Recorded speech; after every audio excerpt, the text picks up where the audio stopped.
Greetings, everyone. Welcome to Anime Octopus. Today, we continue our fanfic series with What If Naruko Were a Young Prodigy? Part 6. Disclaimer: the content on this channel is intended for entertainment and discussion purposes only. I do not own any of the anime footage used in my videos. All rights and credits go to their respective creators and copyright holders. Let's begin. Koji and Kasumi stared at their friend in astonishment. It took Naruto 2 weeks to confide in her teammates about the events that transpired and the agreement she had reached with Fugaku-sama and Itachi. She was unsure if Fugaku-sama had successfully formalized the betrothal and was largely indifferent to it. She understood that if Fugaku-sama managed to obtain the council's approval, she would likely be betrothed to Itachi. However, this betrothal could be annulled at any time by mutual consent between her and Itachi. The only other means of dissolution were death or one of them becoming a missing nin and a traitor to the village, both of which she hoped would never occur. "You're engaged?" Kasumi finally exclaimed, unable to contain her surprise any longer. Koji simply stared, frowning. "Betrothed? And I'm not even sure if it's been finalized yet," Naruto replied with a shrug. "I'm not worried about it.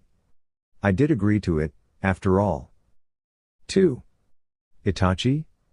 Koji asked, his voice unusually strained, struggling to articulate his emotions. "I guess I've finally lost her," Koji thought with a sigh, shaking his head. He knew Naruto was not his to lose, and he had resolved in Suna not to interfere with whomever she chose to be with in the future. He had suspected she was becoming close to Gaara, but perhaps he was mistaken. She's only 8, nearly 9. She's not yet at the age to think of others in that way, he mused. Yet, didn't she have a small crush on you in the past? Another intrusive thought surfaced. He frowned deeper, feeling conflicted.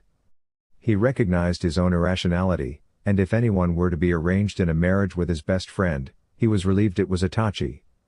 At least with Itachi, he knew the boy cared for Naruto, and Koji knew that Naruto cared for Itachi. To what extent, time would reveal. He had little doubt that, with Naruto's agreement, the council would have minimal opposition to the arrangement.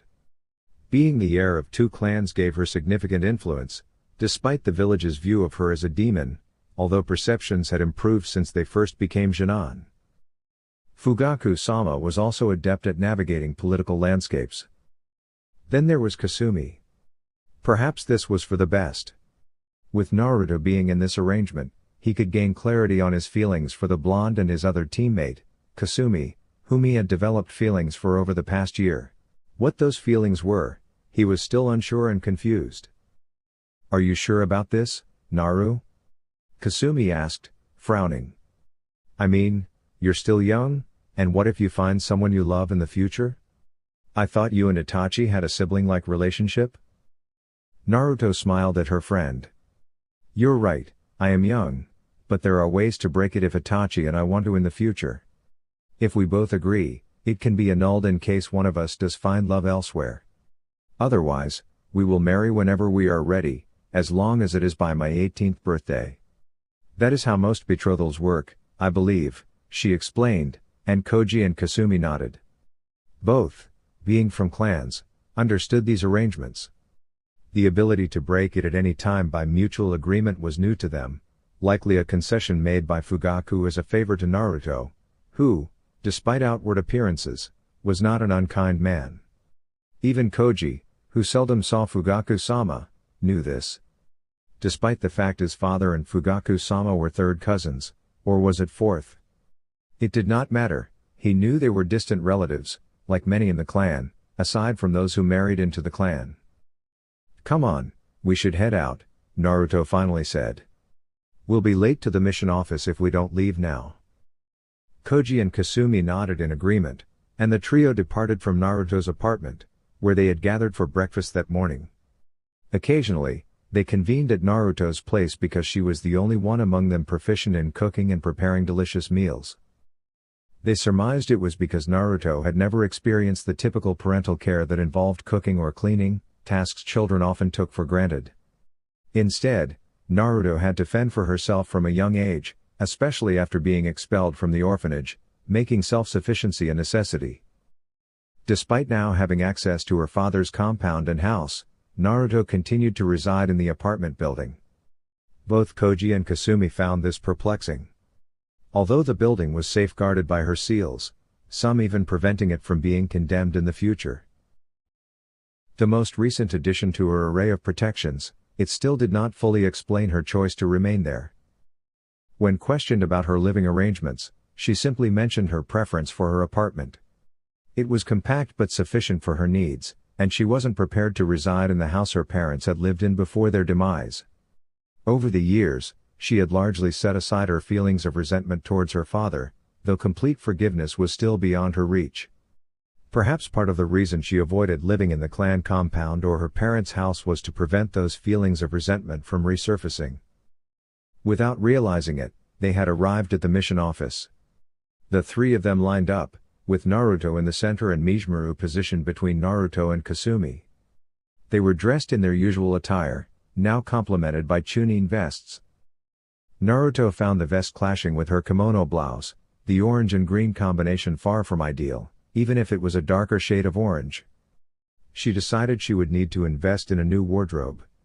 Her mother's old clothes had served her well, but she was beginning to outgrow them, and her sewing skills were limited. She often ended up injuring herself while using needle and thread. Despite her dislike for the chunin vest, it was practical for missions, especially those outside the village. Wearing the vest was mandatory during wartime. Team 7, reporting for a mission, Kasumi said cheerfully. Ah, Team 7, just who I wanted to see, the Hokage remarked, entering from another room. I have an important mission for you three. It's a B rank. Team 7's eyes widened. They had been undertaking numerous C-rank missions since their promotion the previous month, but this was their first B-rank mission. A B rank? Koji inquired. What exactly does it entail, Hokage-sama? The Hokage handed the mission scroll to Naruto, who was closest to him. It's quite dangerous. Normally, it would be considered a C rank, but the location raises its rank. You will be taking a large storage scroll to Mizu no Kuni, specifically to a small village outside Kirigakura no Sato, he said, his expression becoming more serious as he removed his pipe. The situation is grave. You must understand the gravity of this mission. The Bloody Mist is currently engaged in a civil war, correct? Naruto asked. The Hokage nodded. Yes, a resistance against those who support the Yondaime Mizukage's bloodline purges. The leader of this resistance, Terumi Mei, has requested our assistance. We cannot send our forces into a war, as we lack the resources so soon after the attack nearly 9 years ago, he explained. However, I wanted to offer some support, so I sent word that I would dispatch a team of chunin with a scroll of supplies for them. The danger lies in the proximity to the conflict. I am uncertain how far the war has spread from Kirigakura, but you must remain vigilant. I would send Mikoto with you, but she is currently occupied. Unfortunately, I have no jonin available to accompany you, nor anyone else. Why us? We haven't been on such a high-ranked mission yet, Naruto said. Wouldn't it be better to send a more experienced chunin team? It would, normally, but you three are one of the best teams I currently have, and the only one left available for this mission. Do you accept? Sarutobi asked. Looking at each other, Team 7 nodded, and turned back to the Hokage. We do, Hokage-sama, Naruto said. Good, Koji, you will lead this mission, he said. You leave before the day is out.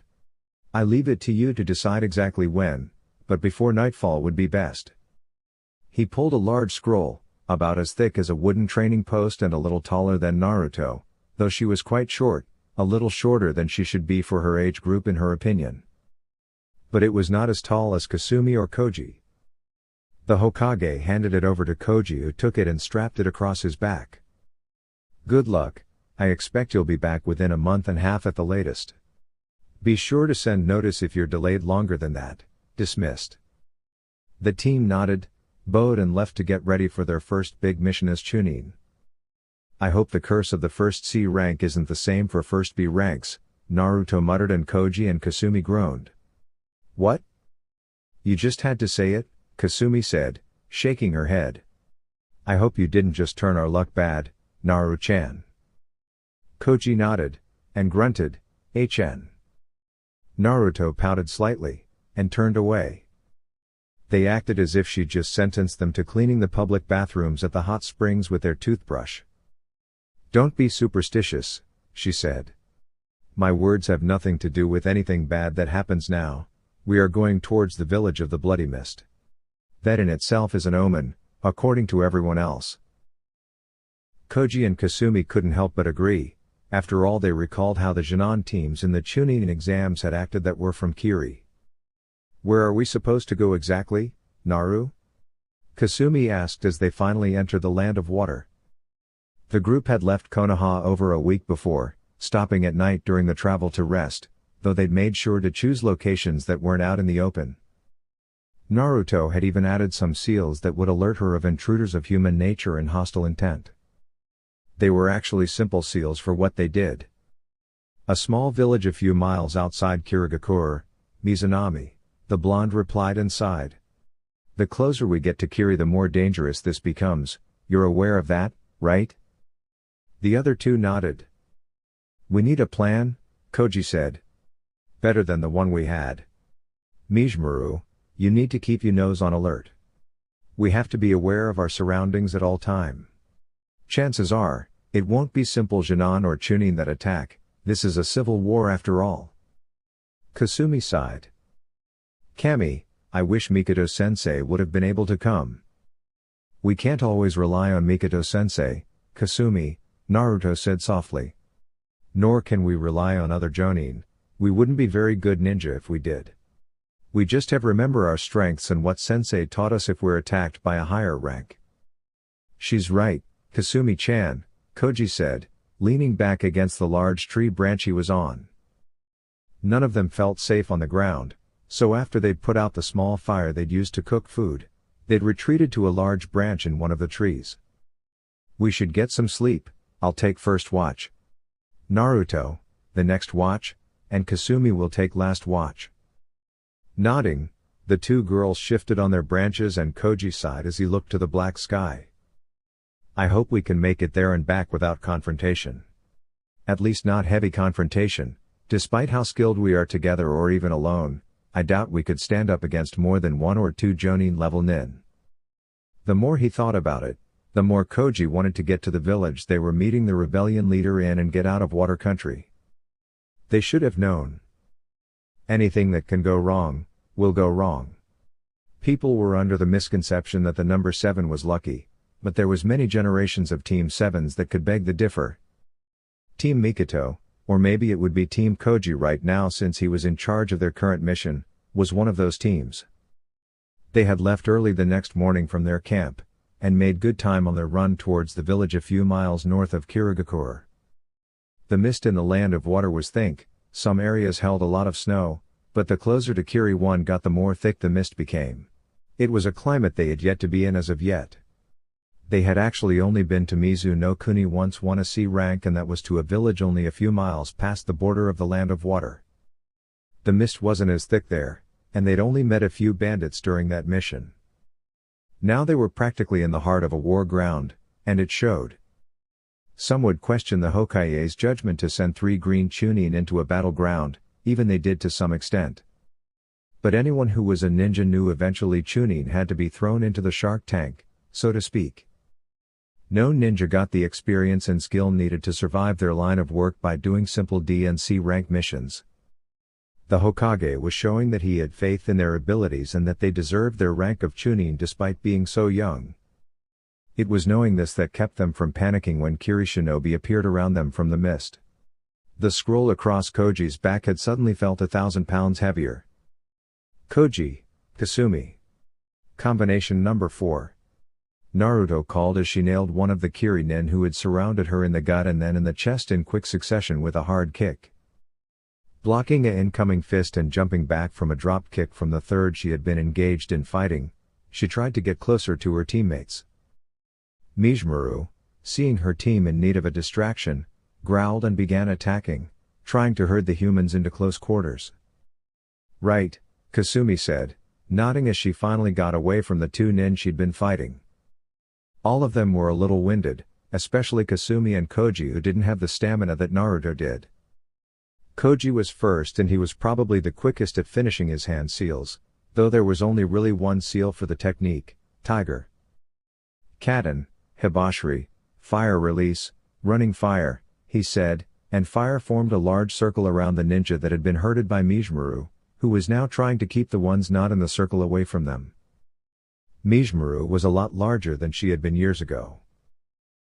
So it wasn't that hard for the Inuzuka's Ninkin who'd been trained for this sort of thing since she was a pup. It was only a second before Kasumi had finished her seals and released her attack. Futon, Kamiorishi, wind release, godly wind from the mountain, she called, her hands extended in front of her as the wind was released as fiercely as she could. For someone with no wind affinity, Kasumi had learned the technique with quite a bit of power behind it, so they had no doubt it would inflame the flames circling around the Jonin Kiri Nin. Kasumi groaned, cursing silently, as one of the ones not in the circle broke from Mizmaru and charged at them, kunai in hand.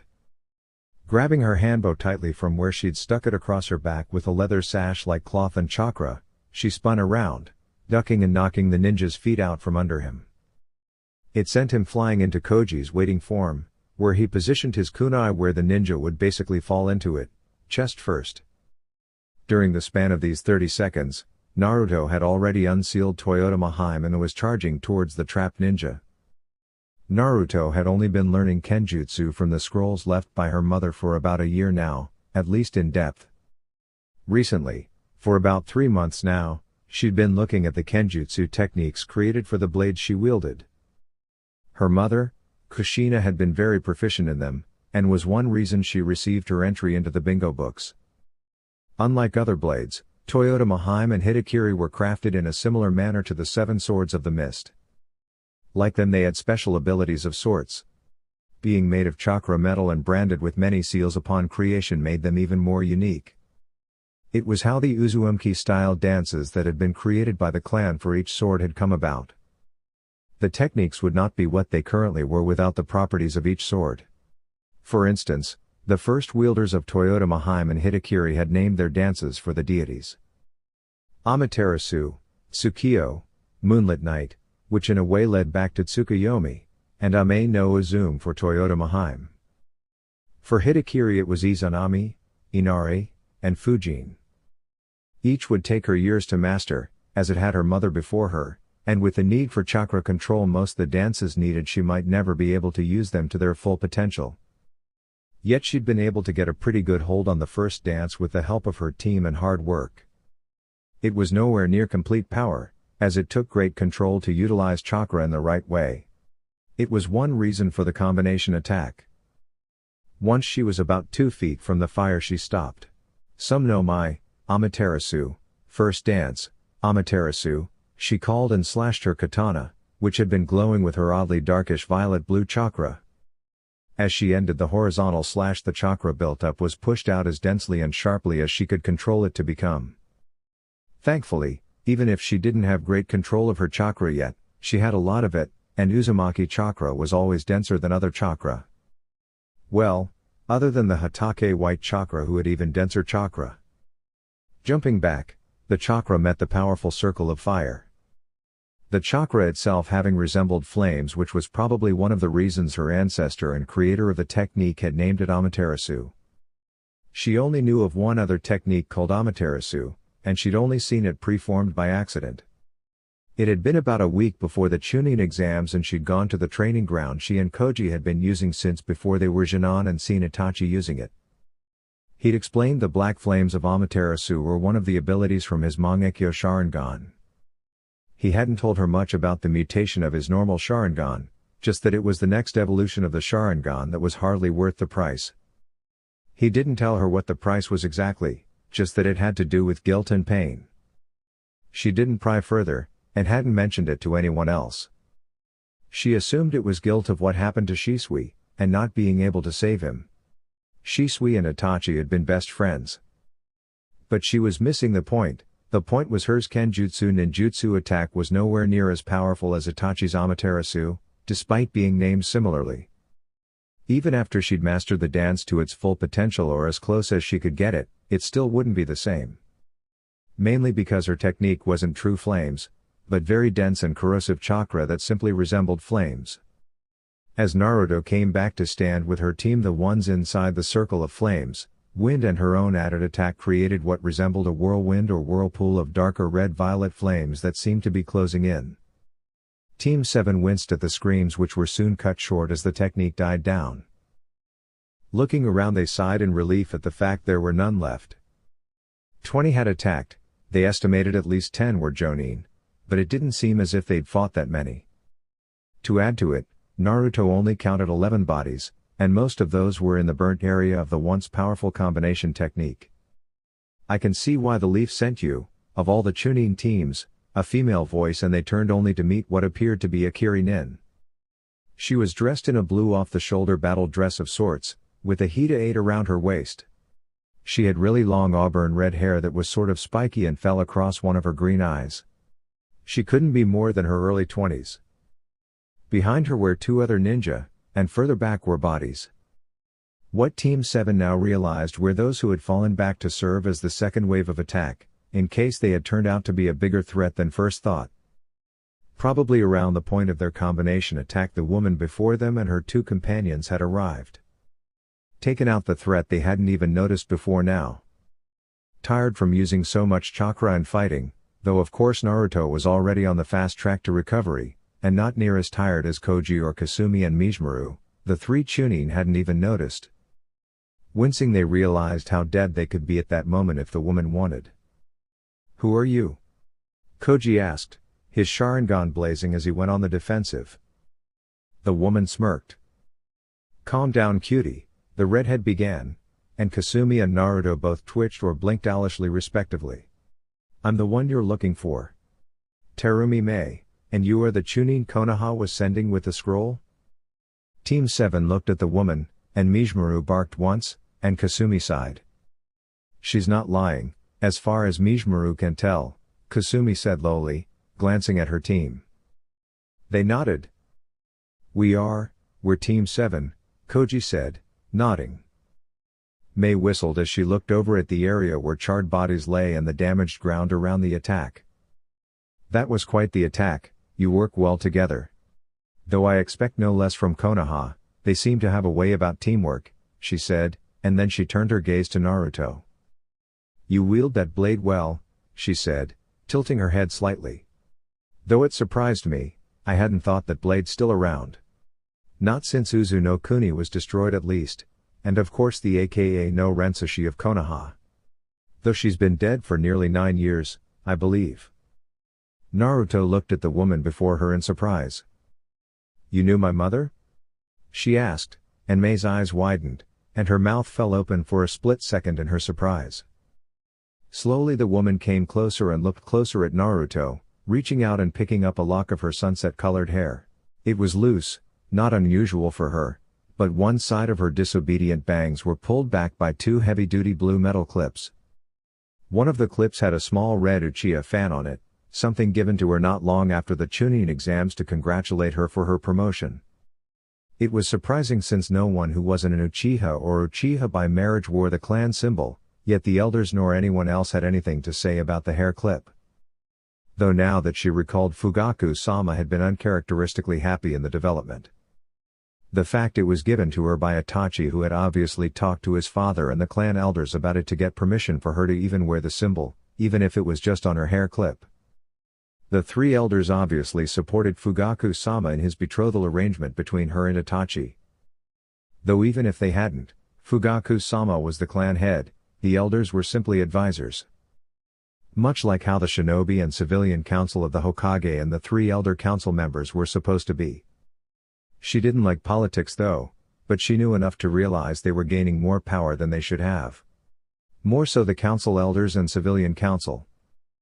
But the point wasn't the power the larger clan elders or Hokage council bodies had.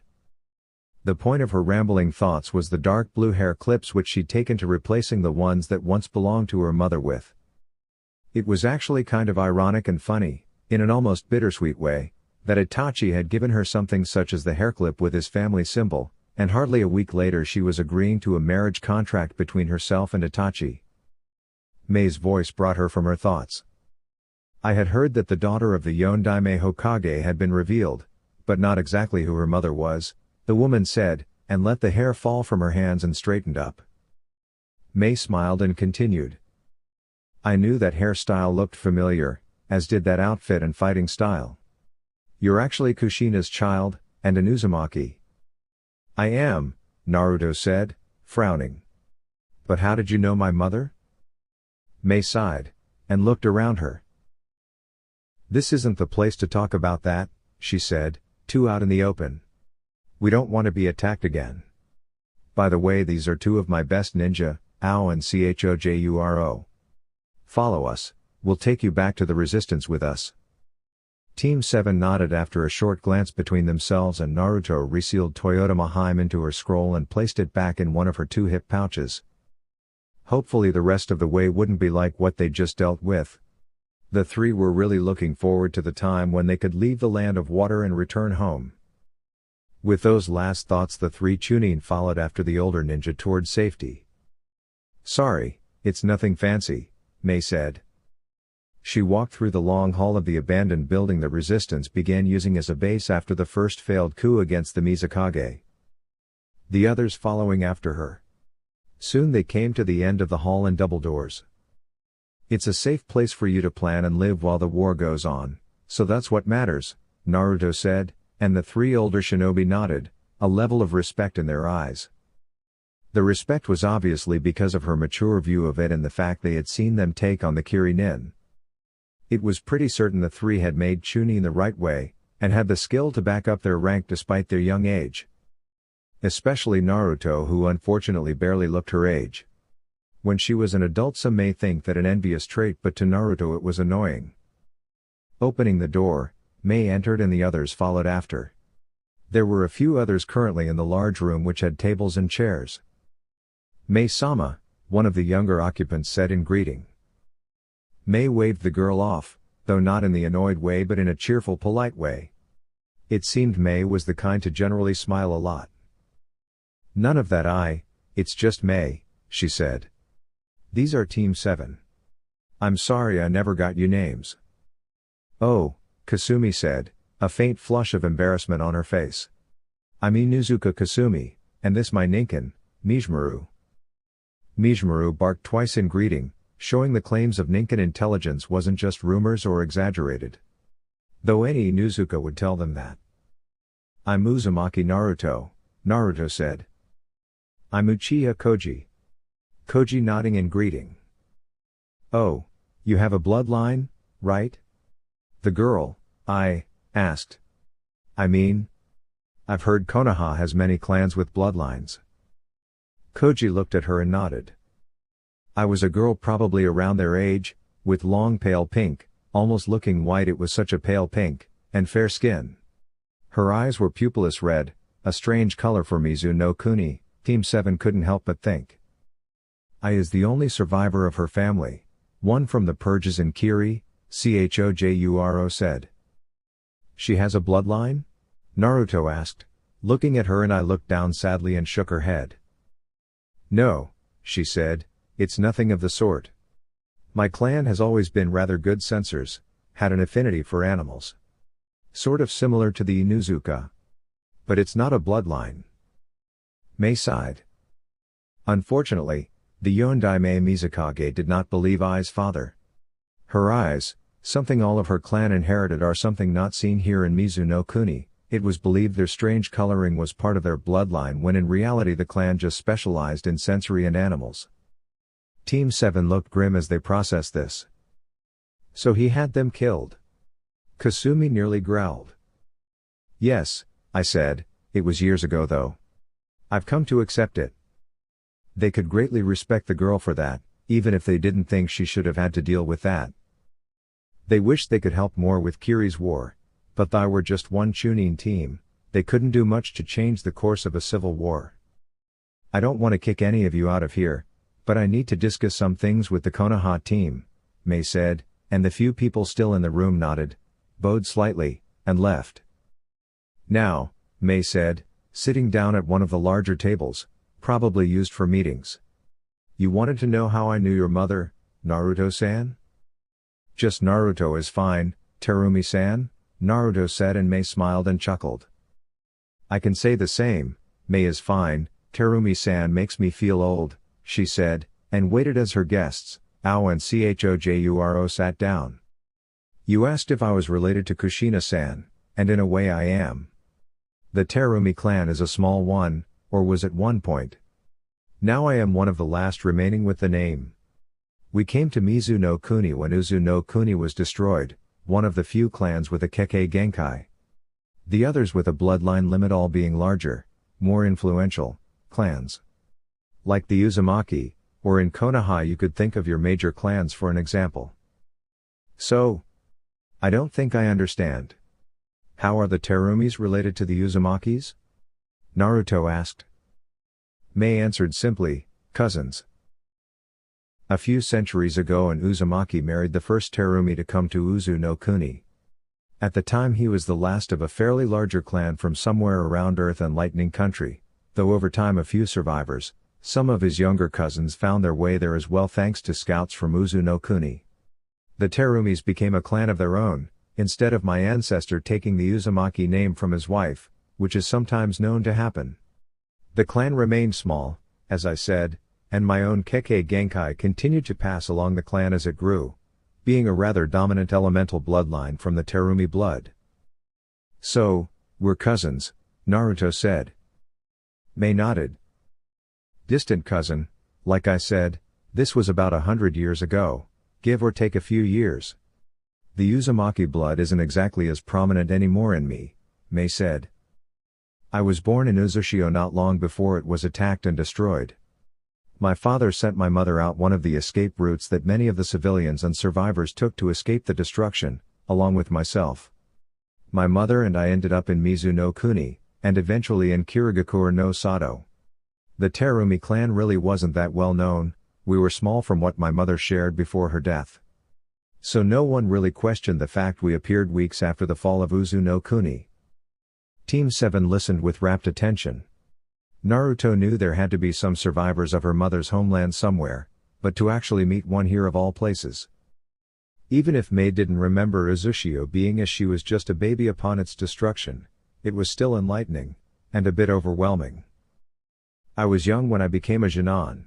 It was around the same time that the Third Shinobi War began. I was a Chunin by the time I was 12, and I met your mother in the war when I was 13. We fought, she won, but she didn't kill me. Despite being enemies, she refused to kill a child, her own words. The fact she knew and remembered the Terumi clan and its connection, no matter how distant, to the Uzumaki I think made her decision easier, Mei explained. Wow, Kasumi breathed, trying to process everything heard. That's...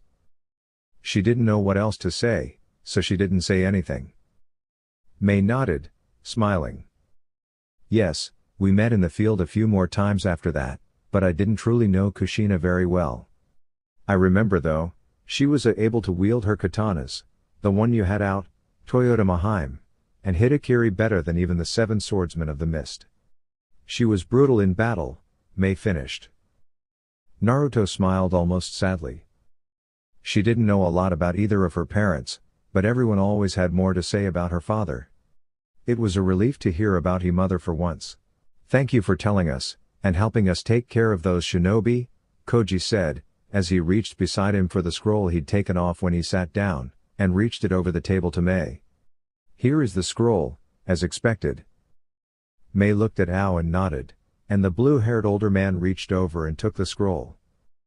I wish to offer you sanctuary here until you're recovered enough to head back to Hai no Kuni, Mei said. Team 7 exchanged looks before nodding. All right, Koji said. If it's all right. Mei nodded and stood. I'll show you to a free room to stay in, and let you rest. I'll send I when dinner is served. The 3 Chunin made plans to leave within the week, knowing they only had a month of allotted time to finish the mission and return to Konoha. They had lost a week traveling to the location, and that left about a month before they were due back. They thought of staying longer than a week, but they feared they would become too attached. They had a mission. The mission was to deliver an important storage scroll. They had done just that. Staying longer and getting attached to the rebellion, and wanting to help them in their war would only complicate things. They didn't exactly have that authorization from the Hokage, either. Helping them as much as they could if something came up while they rested and recovered from any injuries they might have was one thing, but anything else would cause complications to their mission goal. Koji had explained it better, but Naruto had never exactly been one for big words, despite her prodigy status. It was like how she floundered when it came to written exams, they just had a way of causing her the lowest scores. Even she wasn't truly sure how to explain it. During this time period I became something of their personal guide around the resistance, and the pale-haired girl had gotten on wonderfully with Kasumi. The two were opposites, but similar as they shared a common interest in medical ninjutsu. What skills I had were just beginning levels, while Kasumi was a bit higher, low intermediate if Naruto had to guess since she herself didn't know much about medical ninjutsu. Not to say she knew nothing, but she mostly relied on good old-fashioned first aid. With disinfectant, stitching of wounds and bandages. It was how she'd survived some of the harsher times of her past, back when it was not always a good idea to seek medical attention. She wished that the acknowledgement Konoha now gave her wasn't mostly pity and regret on their part. True, there were many now that could see her instead of the Kyuubi, which she was thankful for.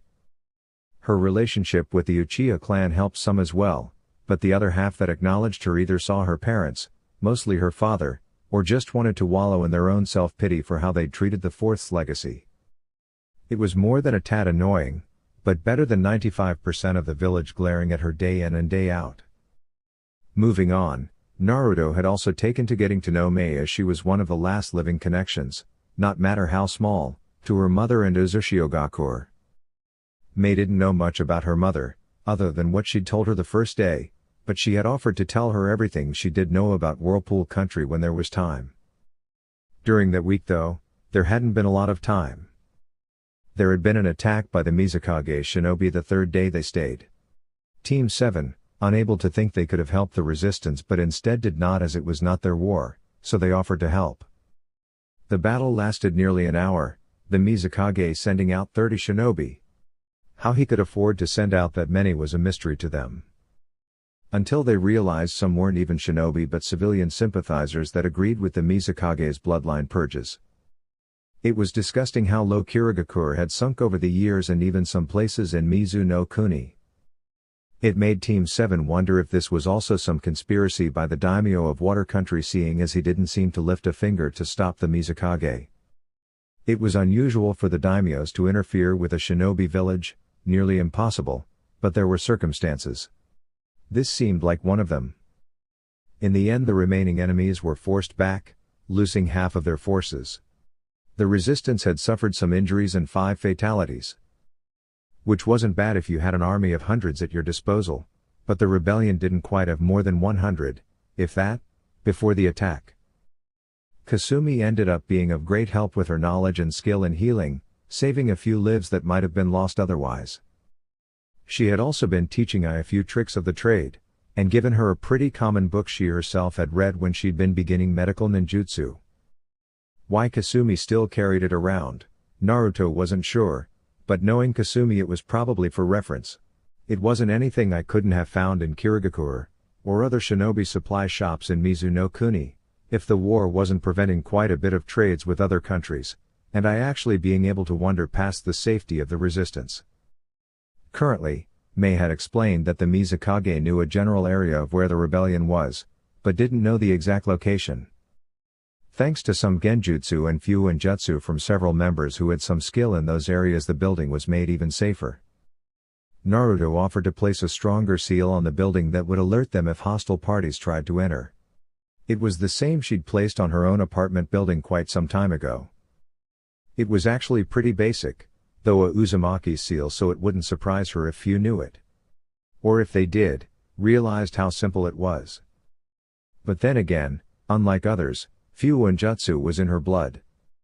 She had showed May how to use it properly, to activate and deactivate the seal on the building along with how to understand the seal which the first seal connected to in order to warn of hostile parties entering. She warned that it might also go off if enough killing intent was let out within a few feet of the seal, since it was part of how it judged hostile parties from those of the rebellion. On the last day Naruto finally got the time to ask May about the land of whirlpools, and what she knew about it. "What do you know about Uzu no Kuni?" "I've read what I can find in books, but there isn't a lot of description on the land or village itself," Naruto asked. "I was just a week old when it was attacked," May said as they leaned against the wall of the training room watching as Ai and Kasumi sparred. "But my mother, she told me what she could. It was beautiful, the island was surrounded by whirlpools, there was only one known entrance in and out, though those brave enough could try and go around the whirlpools. There was a beach side, at the entrance, and it was very forested. Like a tropical island." May smiled, her eyes glazing as she thought of her own mother's words to her when she asked a similar question. There was other villages that were simply civilian-based. Then there was the hidden village which one could find by following a river that ran through the center of the island. The water had small whirlpools in it, but once inside the village it became more of a stream, and crystal clear waters like a large flowing tide pool. Naruto looked in awe and she grinned. "It sounds beautiful," she said, and May nodded. "I never got to see it, but from my mother's description it certainly was. I wanted to go there one day, but with the Third War, and then the Mizukagে's descent into tyranny, there just wasn't any time.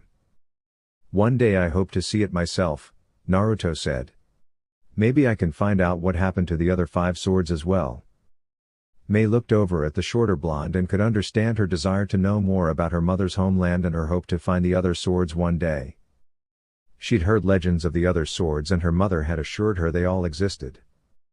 Of course only Uzumakis had ever wielded one of the 7 swords, because they were made for the Uzumaki at the head of the clan's request. But that wasn't the point. The point was Naruto's desire to learn more about Whirlpool. May could understand it, she was of a very prominent clan in Whirlpool. If she recalled her mother's words, the Uzumaki actually owned the island, and while it didn't have a daimyo because of this, the Shodai Mizukage was treated as such because he was the founder and owner of the island. This continued through the head of the Uzumaki clan, since not all Uzukages had been Uzumaki.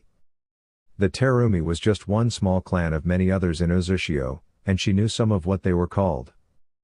Reaching into her pouch, May took out a storage scroll which had the Uzumaki spiral on it, or the whirlpool symbol, since it had also doubled as the Uzushio village symbol. This was my mother's. It was a history book all children learned from in the Uzushio Academy. It lists the prominent clans in Uzushio, and the Uzukages before its destruction. I read it when I was around your age, and have no need for it anymore. Since you are an Uzumaki, it's only right I give it to you." Naruto's eyes widened as she looked from the scroll to May. It wasn't something she had at home, even with everything her mother left her regarding the clan. She supposed if her mother had read the same book, she'd read it while in Uzushio and hadn't brought it to Konoha with her. "Are you sure?" Naruto asked. "What about future generations of Terumi?" May chuckled. "Thanks for the thought, but it's fine. Who says I can't just tell future generations myself? I've read it so many times I pretty much know everything it has to offer." "It's yours now, Uzumaki Heim," May said, adding the suffix with a small smirk. Naruto rolled her eyes, realizing the older woman must be teasing her. Some could argue she was nobility, basically a princess, since Whirlpool Country hadn't truly had a named daimyo, but was owned by the head of the clan and her ancestor. Nowadays all countries had daimyo, but Uzu no Kuni had been at its strongest in Ether era. Things had been different then. If she'd read her family tree enough, Uzumaki Mito, who'd married the Shodai Hokage, was her great-great-aunt, give or take a few greats. Taking the scroll, Naruto smiled. "Thank you, May," Naruto said. "If you ever need a favor, something I could do in the future, I owe you one." May nodded. "I'll keep that in mind, but it's not necessary." It took them nearly another week to get back to Konoha after leaving Mizu no Kuni. They were regretful they couldn't do more for the rebellion, but also glad to be out of water country. It turned out to be quite a bit easier to get out than to get in. Returning from the mission, Hokage-sama, Kasumi said as they stood facing the Hokage. Naruto might have missed it normally, but the old man looked relieved to see them in a healthy state. Good, he began. I take it there was no trouble? We made it into Mizu no Kuni within a week and were nearly to Mizunami when we were attacked by a force of 20, give or take, Kiri shinobi. We fought, and resorted to a combination attack we have not until recently used in battle. It managed to kill most of the ones we hadn't already taken care of, but we failed to see the second wave. Thankfully, Terumi Mei and 2 of her shinobi saw and finished them off for us, Naruto said, her voice almost monotone as she gave her report. Hiruzen took this all in, and was mentally relieved to hear of the rebellion leader's arrival to assist his Chunin. He hoped they would have been able to make it out alive without her help, but he knew that a group of that many enemy ninja, with unknown rank, was dangerous. It was dangerous for a group of Jonin even. I am relieved, you will turn in a written report of your mission by tomorrow and accept your mission's pay then as well. Hiruzen said, and then smiled lightly. Congratulations on your first B rank, Team 7. The 3 of them smiled, some more apparent than others, and nodded, bowing in respect before leaving. Stupid Dobi, she doesn't even know what today is, does she? Sasuke asked, rolling his eyes as he helped his mother set out the dishes. Mikoto gave her younger son a reprimanding look before she sat the cake down in the center of the table. It was layered cake, with lots of icing, much how Naruto liked cake, in white, orange and blue. There was only 3 candles, mostly because it would have been too cluttered if she put 9 on the round cake.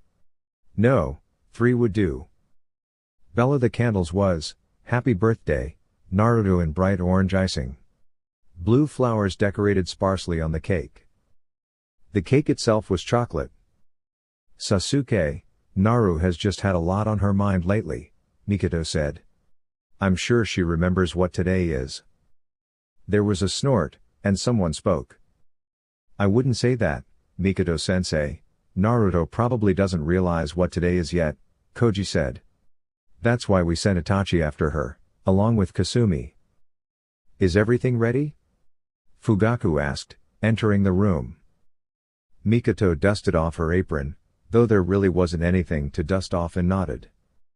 I do believe it is, she said. Hard to believe she's only 9 and a Chunin already. Sasuke grumbled slightly under his breath at the reminder, though he simply swore to himself he'd one day surpass her. Fugaku smirked. She's her parents' daughter, a prodigy. She's even beat Itachi out, becoming a Jinan and Chunin a year younger than him, he said. She'll make a good wife for Itachi someday. Mikoto sighed, knowing how much her husband put into feelings actually forming between their eldest son and Naruto. Mikoto wasn't so sure, but it had nothing to do with the inability for Itachi and Naruto to fall in love. She knew that compatibility was there, she just had a feeling in her gut something was going to go wrong soon. And even if it didn't, that there was still a 50/50 chance of them breaking the contract. She was aware the contract had been passed while Naruto was on her first B rank mission, after much fighting on the council's part to not pass it. In the end, though, they hadn't much of a choice, with Naruto's opinion on it and the contract guidelines being as they were. The agreement was probably the first ever to have a clause in it that allowed a mutual breaking of it in the future. She just hoped if Itachi and Naruto did go through with it, they'd be happy together and with their choice. Sasuke didn't say anything, but he was little disappointed that Naruto was arranged to marry Itachi. He'd never say that, of course, and it confused him anyways. The Dobi was annoying, and the fact she was already a ninja only served to further that annoyance. The fact his father actually had something good to say about the girl, almost seeming proud, added to it. He couldn't remember when his father had praised him or been proud of him. Well, he supposed his father had been when he'd first gotten the Gokakyu no Jutsu down. I'm home, and I brought Naruto with me, his brother called from the front door, breaking Sasuke from his thoughts. Sasuke sat down, and smirked widely at the owlishly wide eyes the sunset blonde sported as she saw what was waiting in the room where they ate dinner. Happy birthday, Naru-chan. His mother and her teammates called, while his father nodded with a slight smile on his usually composed, if not frowning face. Itachi was also smiling, a change from his nearly emotionless look, and Sasuke gave his own half-smile. Birth day, it is today, isn't it? Naruto asked, blinking as she realized just what the day was. She didn't know how she could have forgotten that. October 10th was always a boisterous day. The Kyuubi festival was still held, but she hadn't truly had to hide away somewhere where others wouldn't stumble upon her for close to 2 years now. She felt safe either staying with Koji or even Mikoto-sensei or in her apartment. This year she doubted many would try to find her, even those drunk ones. To be honest, her birthday hadn't been all that bad since she turned 4, even her 5th birthday was an improvement compared to her toddler years. Years which she only recalled because of her rather good memory, and the fact they were rather traumatizing events. For a toddler to realize she was hated and people would take a chance to beat her if it was given. There would always be those who tried, mostly drunks who had lost loved ones on that day to the Kyuubi, but those never found her after she'd learned how to hide, and then create seals to protect her home. Trap seals were rather interesting to place.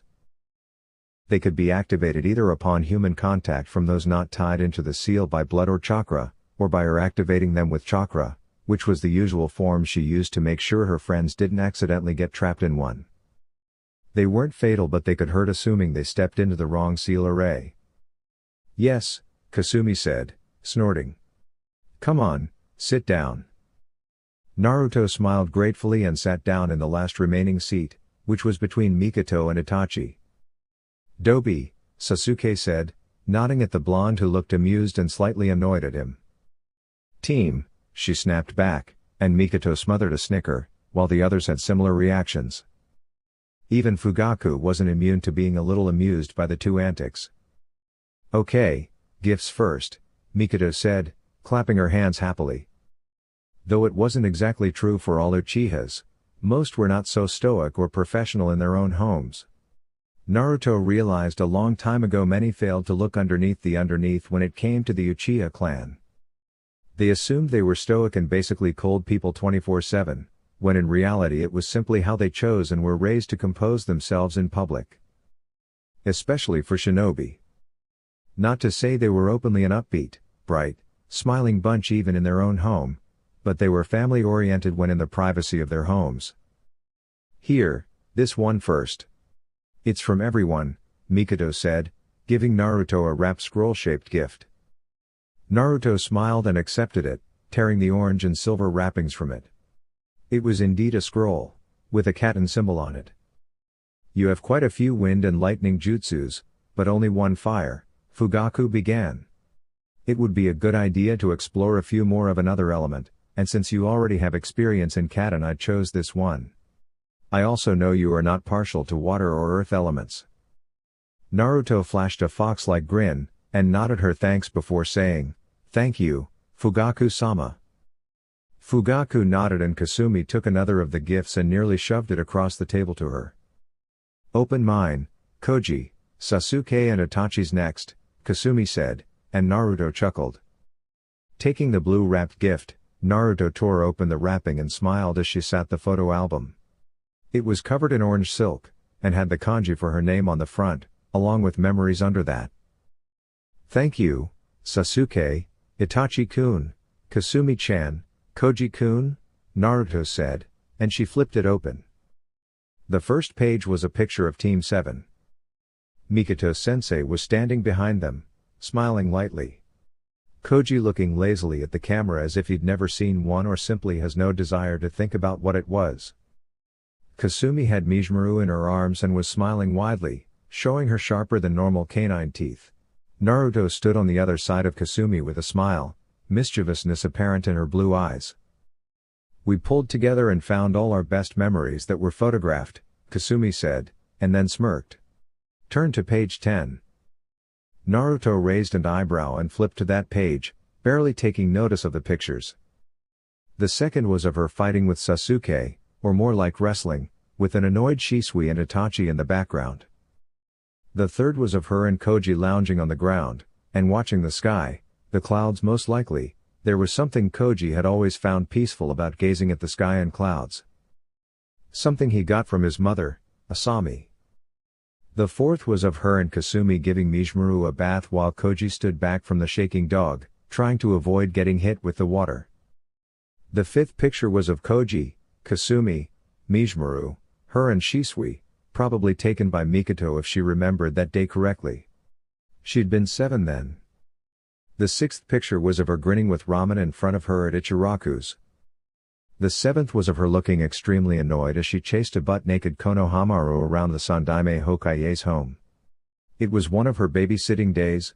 Konohamaru was about 3, or nearly 3. The next was taken the same day, but she was trying to take a bag of flour back from Udon and Konohamaru, while Moigi seemed to be laughing. The bag had ripped and she'd been covered in flour. It was at that moment the picture had been taken by Koji while Kasumi laughed on the floor behind him. The eighth was of her and the Hokage, but she'd stolen his hat and placed it on her head as she stood beside him. It had been taken on one of those days Hokage had given them a mission involving watching Konohamaru and his little friends. They were bad on their own, but together they were little monsters, and she meant that in a completely loving, if not annoyed, way. She'd been called a monster enough in her life to be weary of using it to describe anyone. The ninth was of her 7th birthday, and they'd snuck into the Kyubi festival after buying a white porcelain mask with purple and orange marking that resembled a cat. The picture was of her, Koji and Kasumi at the festival that night, taken by Mikoto. Naruto was the only one wearing a mask, the purple and orange one her friends had gotten her. Her kimono was formal and a startling red, like flames. It had ivory, orange and yellow designs, and the obi holding it together was a golden yellow and ivory. Her hair was the only thing visible about her features, and was dyed with pale blonde hair dye, which would wash out in a week or two, so it resembled the color of a Yamanaka. It had been one of her best birthdays since she had gotten to enjoy the festival for the first time, and not had to deal with anyone realizing who she was. The last, the one Kasumi wanted her to see, was of her in Itachi's lap, under the large tree that was in the private training grounds. She recognized it instantly as the day a few weeks ago when she'd been in the tree teasing Itachi with the Pocky dangling from the wire attached to a stick. She hadn't realized they'd taken a picture of that day. Naruto blushed, her lips pressed together in a thin line in her embarrassment as she looked at the picture. "You're cruel, Kasumi," Naruto said, and Itachi couldn't help but chuckle as he saw what the picture was of. "What is it, Naru?" Mikoto asked and took the photo album after gaining Naruto's permission through a small nod. Mikoto smiled at the picture and for once didn't think her son and Naruto would have any trouble in the future, assuming they didn't find someone else. Fugaku looked over at what Mikoto was and couldn't help but smile as well. Sasuke already knew what the picture was of, since he'd helped Koji and Kasumi put it together when they'd asked. Closing the photo album, Mikoto passed it back to Naruto and then grinned. "This last gift is very different, Naruto," Mikoto began. "What do you know of summons?" Naruto blinked. "Not much. I know Itachi can summon crows," she said. "I also read that my father was known to summon toads, like the Sannin, Jiraiya." Mikoto nodded and stood. "That's right. Summons are animals. You've met some of them when you've gone to the abandoned city, Soraku, with Itachi and Sasuke to collect paw prints from the cats." Naruto's eyes widened. "The Nineko, Hina and Denka," she said, and Mikoto nodded. "Very good, and yes. Hina and Denka and the other cats at the cat's fortress are summons. They are actually just one branch of the summons. The cats have done things differently for a long time. Many summons have different jobs for different summons. Messengers, warriors, the like. But the cats take it a step farther. Sometimes the different branches, for lack of better term, live away from the entirety of the clan. So, the cat fortress is simply one level to the summon world of the cat contract. It's sort of difficult to understand, but beyond the fortress, covered in heavy genjutsu, is the realm of the cats. So they aren't far from each other at all. The fortress is sort of like a guard. Hina and Denka are part of the Nineko, and similar to Ninken they are capable of being used in battle but are actually the trackers of the clan. I see, but why are you telling me this, sensei? Naruto asked, and Mikoto smiled and began going through hand seals. Kushios no Jutsu, summoning technique. Mikoto slammed her palm on the floor and Naruto saw a purple design almost seem to glow on her arms, like a tattoo, but Mikoto didn't have a tattoo. If she did, Naruto had never noticed one. There was a bit of smoke and a large cat appeared. It wore a dark purple vest, and was sitting calmly, posed. It was a Bengal cat, a very light-colored one, a silver-gray color she realized. The cat's eyes were light yellow and slit like any other cat. Around its middle was a dark orange sash and a tanto hanging from it. "Hello Mikoto, you called?" The cat asked, its voice obviously female. "I know, this is the one I was talking of, Uzumaki Naruto," Mikoto said. The cat's yellow eyes stared into her own blue ones as if judging her very soul, and Naruto had to push the urge to fidget back. "I see, a moment," Ino said, and she jumped forward in the air, flipping. There was a bit of smoke and an object, a scroll fell from what seemed like thin air. "How?" Naruto asked, eyes wide. "Where did that come from?" Ino smirked, which almost looked strange on the feline. "Cats are naturals with genjutsu, and of course we are also rather good with chakra and ninjutsu. It is simply a skill of most cat summons, mostly the messengers, call a bubun kukan, subspace, or simply a subspace pocket. It's basically a personal dimension that one can store things in between realities. Very much what you would call a time-space ninjutsu." Naruto blinked in awe and smiled, nodding. "Can humans do that?" she asked, almost hesitantly. "That depends," Ino said, shrugging. "And up to the cat sage since it is a cat clan secret." Mikoto smiled and opened the contract, placing it in front of Naruto. "Your parents were some of my greatest friends, Naru, and I owe them a lot," Mikoto began. "You are also my student, and you, Koji and Kasumi have done me proud. I would offer the same to them, but the cats are extremely picky, and not overly fond of most humans.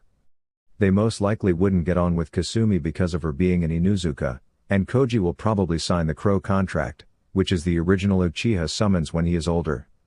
Though not all ninja gain summons." Mikoto stopped, took a breath and continued. "We have a sort of alliance with them, partially because of Nekoba. It is how we came about it, when my great-great-grandmother saved some of Nekoba's relatives who just happened to have some of the kittens from the cat clan with them from death. It's been passed through my family line since, to the daughters, usually the eldest." Mikoto smiled softly at Naruto. "I don't have any daughters. If Sasuke desires he can sign it when he's older if he doesn't wish to sign the crow contract.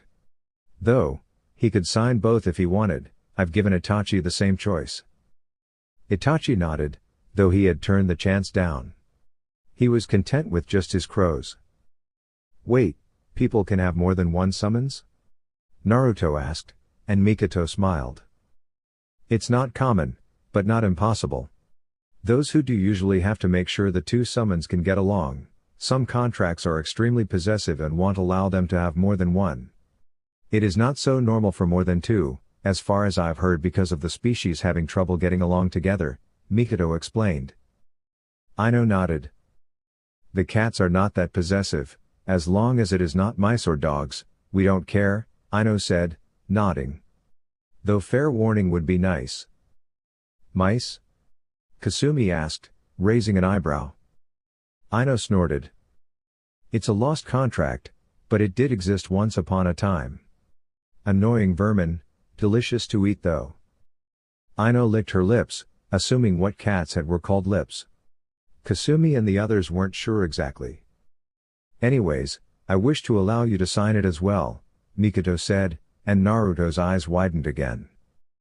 They seemed to be doing that a lot recently, she thought momentarily. "Seriously?" Naruto asked. "Well, I am here and unless she called me to show off." Ino trailed off, buffing her claws on her fur in such a human manner it could be funny. "Of course, All you have to do is sign your name in blood and press a bloody thumbprint beside it, Mikoto said. In order to achieve the boss summons, and I mean the head boss, not the one for the Nineko, you'll have to collect the certain paw prints, more importantly the Nineko boss, Nekomata. Naruto slowly smiled and bit her pointer finger and thumb, drawing blood. With her pointer finger she wrote her name, and with her thumb she pressed her thumbprint.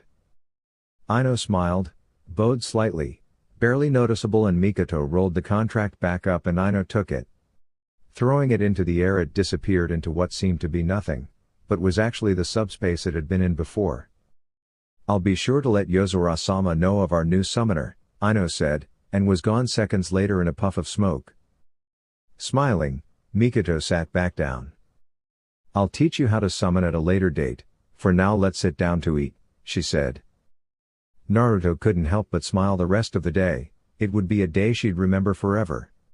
One of the few times she actually felt like she had a family.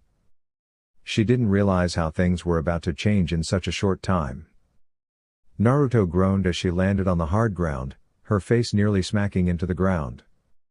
Sighing, Naruto rested her chin on her open palm, elbow resting on the ground under her. This will be the death of me, she muttered, and her eye twitched upon hearing the chuckles behind her. Sitting up, Naruto looked to see Itachi and Sasuke, both chuckling at her misfortune. Itachi had a slight smile, though Sasuke's was clearly a smirk. It didn't surprise her, they were rivals after all. Having trouble? Sasuke asked. Naruto sent him a half-hearted glare before she stood. She smirked upon seeing where the cat now sat a feet away, licking its paw.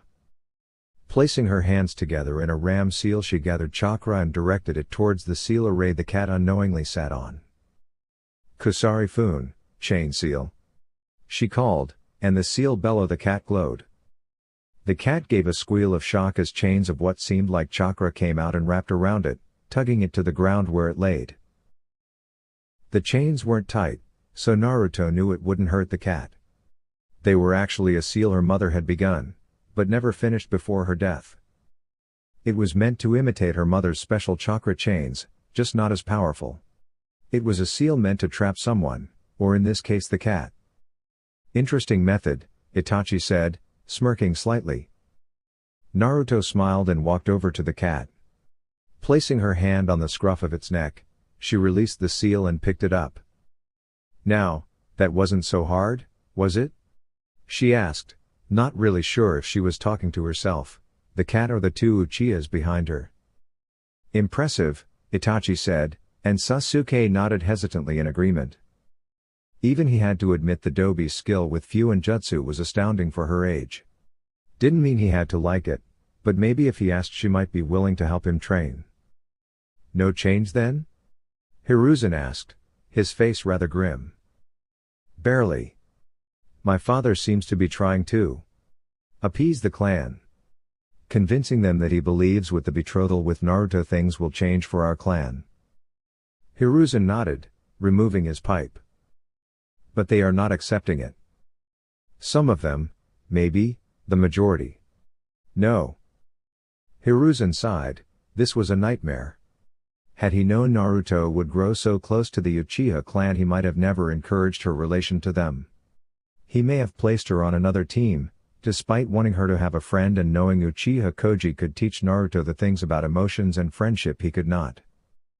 If he had realized how oppressed the Uchiha were becoming since the Kyuubi, instead of turning a blind eye, maybe this would never have happened.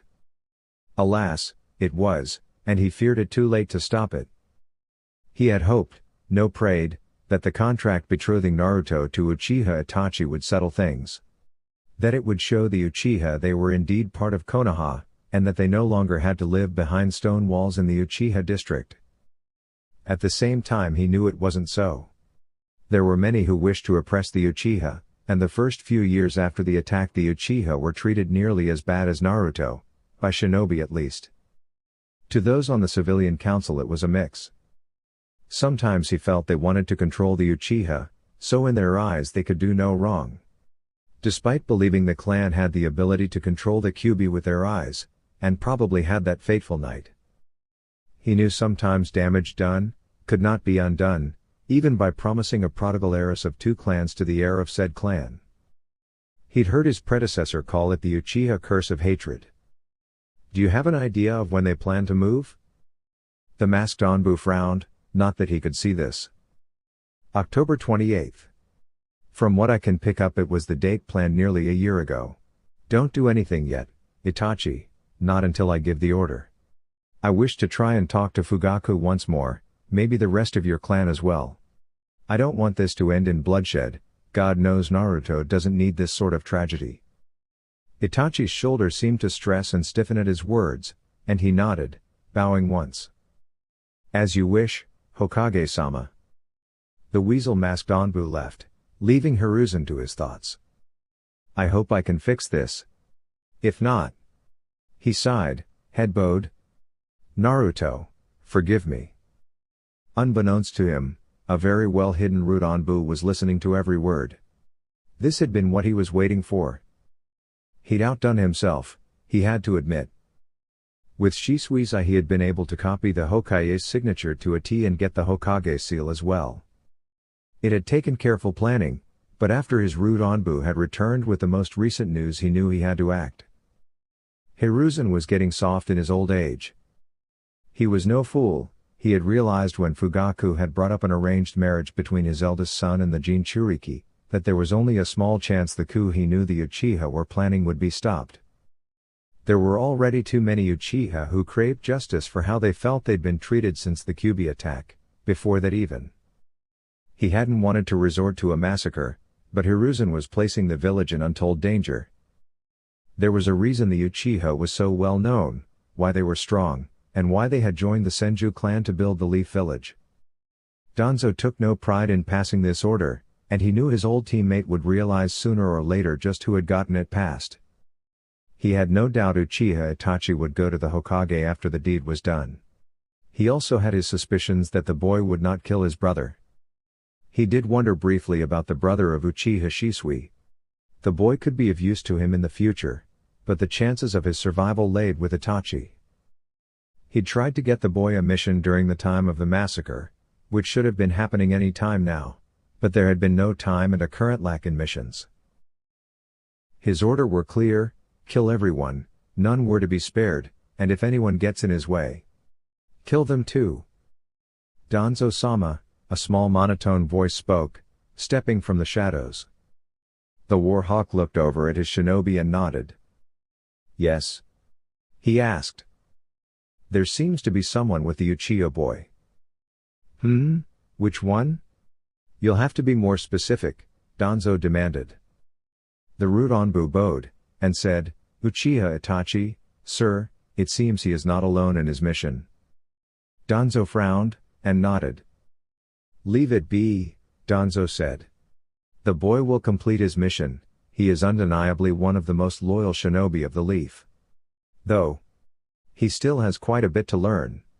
He is only 13, so it is to be expected. Danzo's eyes narrowed.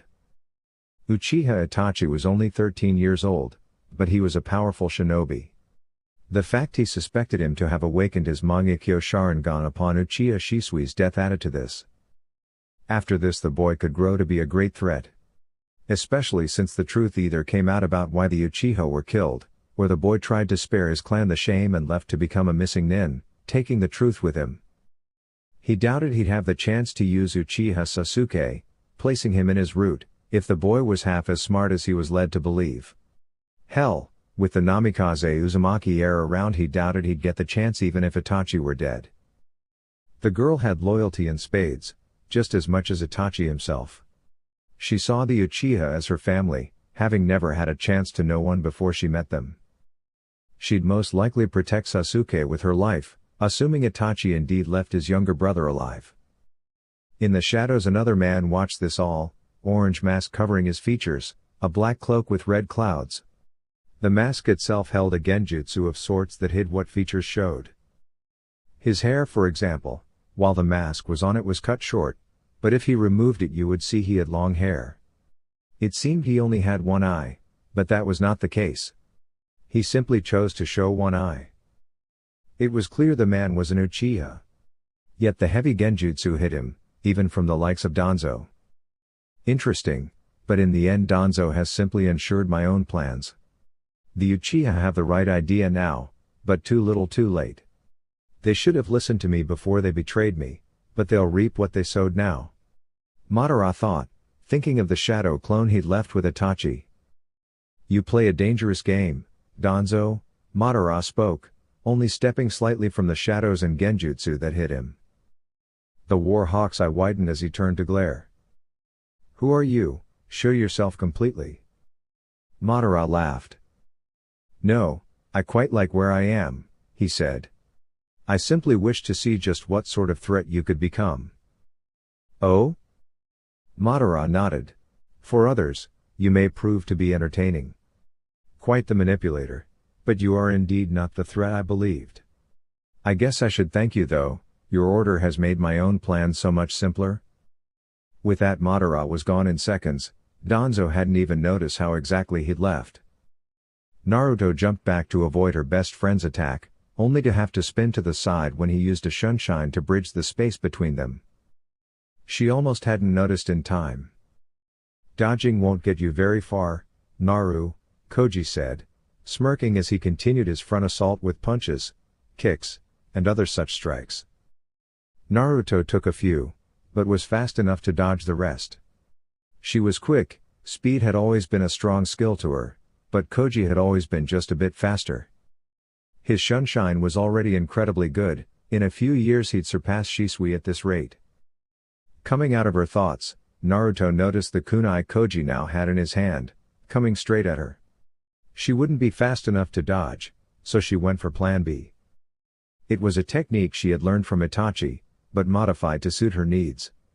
There was actually two, a genjutsu, and a clone technique. Itachi used crows for both, since it was his summon animal, but she hadn't wanted to copy the technique exactly. She wanted something that suited her more, so she'd modified them. She had wanted to use something that had the same effect that Itachi's crows did, so she decided on something simple. Butterflies. She called her techniques the Cho Funjin Genjutsu, Butterfly Dust Genjutsu, and the Cho Bunshin no Jutsu, Butterfly Clone Technique. Coming from her thoughts she knew she had just enough time to create one of the Bunshin and switch places with it using a well-timed Kawarimi. Koji frowned as his kunai sunk deep into Naruto's chest only for her to smile in an oddly creepy way, and burst into a colony of butterflies that ranged from black, to red, to orange, to white and a mix of all four colors randomly. Koji realized too late what she'd done and felt the blade of a kunai at his neck a second later. I win this time, Koji, Naruto said from behind him and he sighed, a small smirk appearing. Come on, we should go. Mom wants you to stay for dinner tonight, Koji said and looked at the sky. It's getting late as well. Indeed, the sky was darkening as late afternoon began turning to dark. Placing her kunai back in its holder, she tucked a strand of her blonde hair behind her ear. The moon was already beginning to show, but it was so faint she only noticed it since she was staring up at the sky so intently. Come on, we shouldn't make your parents wait, she said and grabbed his arm and began pulling him along. Naruto and Koji realized something was off when they entered the Uchiha district and found it eerily silent. Koji actually lived rather close to the entrance, off some way from the main streets, but it still shook them a little. Once, they were sure they heard a shout of some sort, but it was so quick, muffled that they shook it off as their imagination. Possibly someone training and involved in an accident. It happened more often than many would want to admit. By the time they'd come across Koji's home they knew they had been wrong. The first clue was the quietness of the neighbors and the open doors. Naruto was also sure she was beginning to smell blood, but her sense of smell had played tricks on her before. She breathed, Koji, something is wrong. Koji's face was set in stone as he looked at his family's open door, and entered. Turning they were both seeing the blood splattered around immediately. No, he muttered. Naruto gasped as he took off further into the house, yelling his parents' names, eyes wide. She tried to grab him, tell him it wasn't safe. That the killer could still be there, but she was too late. She understood his lapse in judgment, This was his parents after all. He'd already lost his brother, she didn't know if he could stand to lose his parents as well. But she still couldn't shake the worry in the pit of her stomach. Running after him, she noticed he had stopped in the doorway to the living room area, and she nearly tripped at the scene that met her. Her hand flew to cover her mouth, her eyes bulging out, tear quickly making her eyes mist over. Inside, both Asami and Kuro were on the ground in awkward positions, and both had what she knew was wounds from a sword of some sort. She thought it might be a wakizashi or tanto. Taozen, Kasan, Koji muttered, his fist clenching at his side. Koji, we have to go get someone. Who knows if the one responsible stopped here, Naruto said, grabbing his arm at the bicep and pulling him back towards the exit. At first he didn't want to go, but soon his teared-up eyes narrowed sharply in anger and desire for retribution. It was almost frightening to Naruto, but she pushed it aside. She too wanted to find who had done this. As they left the house, they took only seconds to check around, and sure enough there was blood in each home along the way, and now that they actually looked small blood splatters around the streets and on buildings. As they got deeper into the compound, bodies laid in the street. Some hadn't been there when they'd entered, they realized with horror. As they got closer to what Naruto now realized was Mikoto-sensei's home, she collided with a dark figure, and nearly lost her balance if not for Koji catching her. Huh? She gasped, and then looked up to see the Sharingan eyes of Itachi. She breathed out a sigh of relief, and let go of Koji's arm to move closer to Itachi. Itachi-kun, you have to get help. Someone is attacking. Naruto, Koji said coldly, his eyes narrowed and red, but not from crying, but from activating his bloodline. Get away from him. Naruto stopped short and turned to look at her friend. What? She asked. Koji, this is Itachi, he can help us. We have to get help. Naruto, look at him closely, Koji snapped, his teeth grinding together. Naruto stared at the raven-haired boy in shock, and gulped on reflex. She was almost visibly trembling. Not wanting to turn around, and find out what Koji had seen that she had not. Slowly she inhaled and turned to look at one of her best friends, her heart beating rapidly in her chest. Once she faced him, she realized he was dressed in his Anbu armor, not exactly unusual, but the red stains on him was. He always cleaned up after a mission before being seen by anyone, and he hardly ever got blood on him anyways. When he did, it was never this much. There was even a few speckles of it on his face, and his face was so emotionless it was terrifying. It was like a spear of ice through her chest, and her eyes traveled down his right arm, having noticed the missing ninjato from his back sheath. In his hand was the blade, which was dripping blood. Itachi. She muttered breathlessly, her eyes widening with realization. No.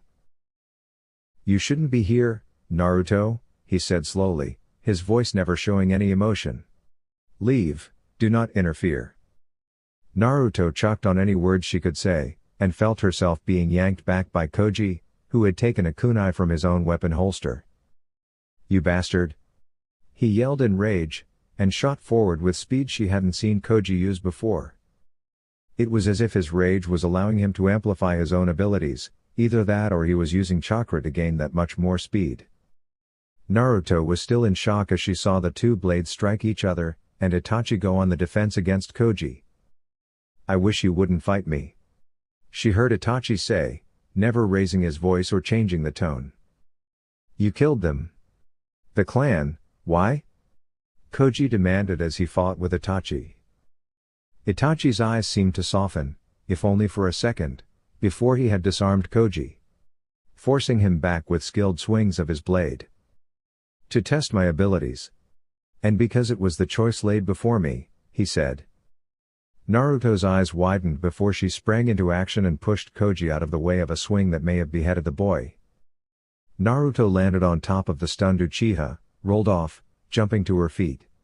Seconds later she was bringing out Toitama Heim from its seal, before falling into a stance in front of the boy she was so close to. For now she was content saying she loved the older boy like a best friend, maybe a cousin, because she'd found it almost too weird to say she loved the boy like an older brother when they were betrothed to each other. Even if the love she had for him was only platonic currently, and that probably wouldn't have changed until she was much older. Assuming they had married, she could have steadily changed her view on him, and she was already getting used to the change, which was why this was such a hard blow to her. Maybe, subconsciously, she'd begun to like Itachi in more than a platonic way. She'd go so far as to say she was beginning to love him. Despite her age, she'd been through so much, and grown up mentally so quickly, that she tended to develop feelings quickly as well. Sometimes it just took her a while to figure them out. "I won't let you do this, Itachi," she said, her voice cracking near the end. Itachi looked at her and almost as if hesitant moved forward, blade raised to attack. The two clashed seconds later, and Naruto tried to keep Itachi's blade from breaking through her defense, but Itachi had more experience than her. Not exactly in Kenjutsu, but as a shinobi, period. He also had the Sharingan and was faster than her, if only by a little. "Naruto," Koji muttered, getting to his feet, his hand going to his side which had a rather deep gash in it from Itachi's ninjato. He hadn't even noticed he'd been injured until then. "Don't make me have to hurt you, Naruto, just give up," Itachi said as his blade met Toyotama Hime when it came down to possibly cut him in half, or try to. Naruto glared, forcing tears back. I won't give up," she nearly hissed. Itachi's eyes darkened and his face became even grimmer, before his blade slid down Toyotama Hime, seeming to twist around the blade close to the guard, and her katana was sent out of her hands. Naruto's eyes widened as she saw Itachi's blade coming towards her, and then she felt blood fly onto her face, but she felt no pain besides where her butt had met the ground. Standing above her, his back to Itachi, was Koji, his eyes back to the dark gray of his birth. "Naru. Run," he said, before he collapsed onto his knees and fell. He would have fallen face first onto the ground if not for Naruto catching him, and turning him over to lay in her lap. Tears flowed from Naruto's eyes as she stared at the closing eyes of her best friend. "Koji," she exclaimed, the hand on his right shoulder shaking him as if to wake him up. She wasn't sure if he was dead or alive, but she slowly narrowed her eyes and placed him on the ground, taking only a moment to notice the dark blood that coated her right hand which had braced his back. "What have you done?" she asked, looking over to Itachi, who barely seemed fazed. She stood and without thinking charged him, seeing only red in her anger. She felt chakra stir inside her, and she knew it was not her own. Itachi had to stop his own surprise when he noticed Naruto's eyes become slitted like a fox, but remain a bluish color. As if she was just beginning to tap into the fox's chakra. He couldn't allow that, he had a job to finish. Koji was fatally injured, it may take a few minutes but he'd bleed to death. Naruto was just powerful enough and most importantly, unpredictable enough, she might be able to stop him. If he gave her the chance. He didn't want to hurt her, he would admit she was one of his precious people. Before the last few months he had been pretty sure his feelings were of platonic love, and would stay that way. Now he wasn't so sure. If this had never happened he also knew his feelings could change, he would be stupid not to see he could love Naruto, but that wasn't going to happen in this lifetime. Maybe in another life. Itachi quickly moved from the wild punch, allowed her only a few more swings before he knew what he had to do. Naruto was slowly coming out of her rage, trying to overcome the bloodlust Kyuubi's chakra, which was beginning to build inside her and come to surface, was placing her under. The first rule Mikoto sensei had taught them was that anger blinded you in a fight. It could be fatal. She was too late though, she realized as she felt a sharp metallic pain through her chest and she stopped short in her next move. She looked down, noticing the blade first, and the arm holding it, and traveling up to Itachi's face. Her blood came from her mouth seconds later, quite a bit at that, and she knew it was over. She'd failed, she could feel the wound had hit her such a spot it would take a miracle to survive. She barely noticed the short scream she let out as the blade was pulled from the area between her breast, or lack thereof since she was only 9 and just beginning to develop anything breast-wise. She coughed up more blood, she was sure now the blade had actually hit her heart, even if not directly. There was no way she'd live through this. She barely heard the sound of her name being yelled lowly behind her. Koji, she thought with a slight smile as she fell to her knees. He was alive, at least for now. Itachi, she said, looking at him as her eyes dulled. He was staring back at her, his sword arm shaking, and she could see the tears gathering in his eyes, though he tried to hide it. There is more to this, isn't there, Itachi? She thought to herself, and she fell onto her side awkwardly, her hair fanning around her, some getting coated in blood that ran under her from her wound. Forgive me, Naruto, I never wished for this, she heard Itachi whisper into her ear, though she never noticed he had knelt beside her. The last thing she was aware of before darkness enveloped her was Itachi pressing a light, chaste kiss to her forehead.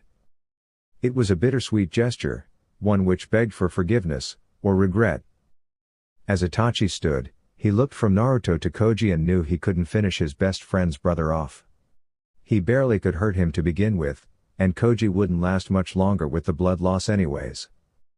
Said boy was trying to move towards Naruto, whose eyes remained open and a dull gray color as the light and life had left the blue orbs.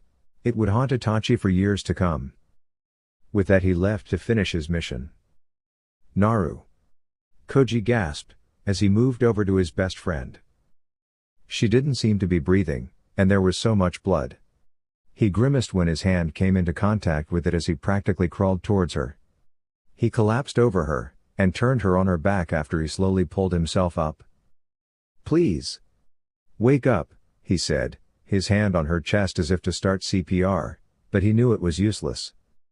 CPR would only worsen her condition at this rate, and losing the will and energy to move, Koji fell beside her, turning on his own back. Curse you, Itachi, Koji muttered, and he was aware seconds later of a shadow falling over him and Naruto. I see he left you alive, a deep voice said, and he turned his head to see a tall figure with an orange mask. The man's voice seemed to darken as he spotted Naruto, eyes open and staring blankly at the dark sky and moon. That foolish boy, the man hissed and knelt down beside the Naruto's body. Koji had a feeling the man was talking about Itachi, since he obviously wasn't talking about Koji or Naruto herself. Koji's eyes widened as the man reached out for the girl. Don't touch her," he yelled. The man looked at him and stiffened for a split seconds before shaking his head. "Don't interrupt, it'll only take a moment, then I'll get to you," the man said, and Koji noticed the Sharingan staring back at him. He gasped, wondering who this could be. He watched helplessly as the man stared into Naruto's dull eyes and his eye began to spin momentarily. Kyuubi was in a fit, or the temper tantrum of all temper tantrums. His container had gone and gotten fatally wounded, so wounded that he wasn't even sure he could save the wench. The sword had pierced the side of her heart, not to mention other things. He'd woken upon the Uchiha boy's death and decided to help the girl along. With her age he could only give her so much chakra, it was unfortunate the same could be said for the kind that healed her. She'd never been hurt this badly before, so he'd never had to worry about it before. Right now, he knew she was basically dead. The only thing keeping her soul from the other world was his will to live, and the steady flow of chakra he was sending to try, key word being try, to heal the damage.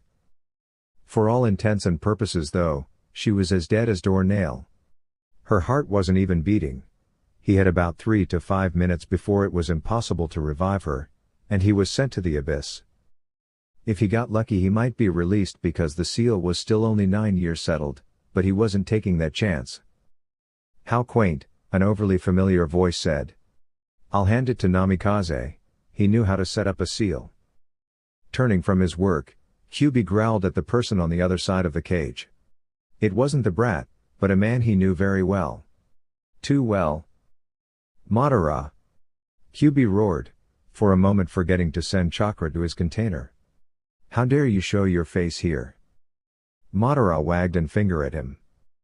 "Aww, now pet, you wouldn't want to loose the girl completely, would you? I'd say you have about 3 to 4 minutes left before she passed." Madara smirked, his eyes flashing. "To get to it. I have plans for you, and the girl's survival is key to them." Kyuubi glared, and took a swipe with his claws, getting them through the bars, yet the man he most hated was too far away. With a laugh, the cursed Uchiha disappeared, and Kyubi was left with the realization the girl's soul was leaving her body. "Oh, no you don't, bitch. I am not dying in this sewer with you," he roared, sending out his chakra at a heavier dosage and anchoring her soul back into her body slowly. Unluckily, he couldn't heal her injuries completely, not with the amount of chakra he was restricted to, unless he wanted to kill her through chakra poisoning. Her body just wasn't old enough to handle that kind of demonic chakra yet. Unknowingly, he activated a long-forgotten dojutsu to all but the now-dead Uzumaki clan by helping her cheat death. It only seemed like seconds before the man let Naruto fall back onto the ground, almost gently, though there had been no change in her condition. He had no idea what the man had done to her. He himself was having a hard time keeping consciousness. His eyesight was blurry as he saw the masked man stand up and step around Naruto to gaze down at him. He barely noticed the glint of metal as the man pulled a sword of some sort of his own out. "Pity," the man began, positioning the blade. "You remind me of a brother I once had." Koji barely screamed as the sword swung out and over his eyes, which he closed on reflex once the blade got close. "Count yourself lucky, boy. You may survive," the man said, and he could barely make out the blur of a blade from the blood filling his damaged eyes. He was surprised he wasn't completely blind, but the wound hadn't been meant to be extremely deep. He gasped as the sword cut deeply into his gut. The man chuckled darkly. "I never said the chances were good." With that, the world turned to black. It was rather late when Sasuke entered the district. He was surprised when his father wasn't there to berate him for being late, extremely late since it was almost completely dark, the only light coming from street lights and the full moon above. His quick walk turned slow as he noticed how quiet and dead the district seemed, and he began to get concerned when he noticed blood, though at first he wasn't sure what it was. Looking back towards the streets before him, he took off in a fast jog, near run. He stopped dead upon noticing the corpses laying around, and he began to shake as he began slowly walking through the streets. His mind ran with unanswered questions. What had happened? Who had done this? Was his parents and Itachi all right? Looking around, his breath stopped completely as he noticed two bodies he recognized almost instantly. One was almost undoubtedly dead, and the other he wasn't so sure of. Naruto was the first he saw, her blonde hair with blood running through it, something that was noticeable even from a distance. Pale skin, unusual since her skin usually had a nice tan to it, and her eyes. Her eyes scared him the most. They stared straight ahead, as if piercing his very soul, yet they were dull and lifeless. Dead. There was a wound in her chest, like someone had stabbed her. Beside her was her teammate and best friend, Koji. A distant cousin of his own, and he had the worse injuries. He couldn't see his back, but he saw blood had run under him, so he assumed there was a wound there, and his eyes had been slashed, though they were closed, so the damage to the eyes themselves was unknown.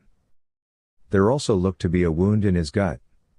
If he wasn't dead, he'd be surprised, but Sasuke had no time to check on either. He had to find help. He had to get home. With that thought, Sasuke turned and ran, a bit guilty that he couldn't stop to see if there were any survivors, or if Koji and Naruto had truly been dead. He missed the sudden jerk of Naruto's still body, which had a subtle red outline to it, and her eyes beginning to flash between dull blue/gray to void-like black that covered the pupil, iris and whites of her eyes. Naruto gasped for air as her eyes widened, and the red outline around her body faded to nothing. She was sore, her chest felt like tenderized meat, and her vision spun for a few minutes, but it was sharper than she remembered it being before. Strange, she thought as she turned over slowly, only to come face to face with Koji, who looked very much dead. Gasping sharply, she felt tears come to her eyes and slowly reach over to feel for a pulse. She couldn't feel one. Moving with pain evident in her features, though her black eyes were emotionless, almost soulless looking, like a demon. The fact they shined with tears gave them a morbid, almost horrifying look. Naruto lowered her ear onto Koji's chest and listened. It was faint, barely there, but he was currently alive. She cursed herself for not knowing any medical ninjutsu, and said a quiet prayer for her friend before she stood shaking. Turning towards where she had a feeling Itachi would be, she began to move in a fast jog, almost run. It jarred her injured chest, which slowly wept blood. She had an idea why. The Kyuubi never gave her much chakra, and she figured it was because she wasn't old enough to handle much. Most of her wounds were not this bad in the past. Itachi's sword had went into her chest, priced a part of her heart and out the back. She wouldn't be surprised if he'd gotten other organs that were around that area. The fox must have used every amount available to heal her and bring her back, because she was no fool. She knew she had died for close to 5 minutes, if not 6. It was only thanks to Kyuubi she was alive now, and he might also be the reason she'd avoided brain damage from being dead so long. She was pretty sure the time limit to resuscitate someone was 3 or so minutes. If she wasn't careful, she could pull her wounds all over again and bleed to death. As it was, she had lost a majority of her blood, and the Kyuubi could only heal so much. It could heal blood loss, but only marginally. She only knew these things from her mother's journals and experience. The blonde was pulled from her thoughts by a high scream that came from Itachi's, and she had no choice to pick up her speed. To her surprise, she felt as if her speed had increased from what it usually was, or maybe everything was just moving by her in slow motion. Neither made much sense. "Sasuke!" she exclaimed as loudly as she could as she entered the main family home and saw Sasuke on the ground, and Itachi standing there. As she came to Sasuke's side, she saw Itachi's eyes widen, and then soften as if in relief before he narrowed his them. "And Naru?" Sasuke muttered out, both as if he wasn't sure if he wasn't imagining things, and some other emotion she couldn't place currently.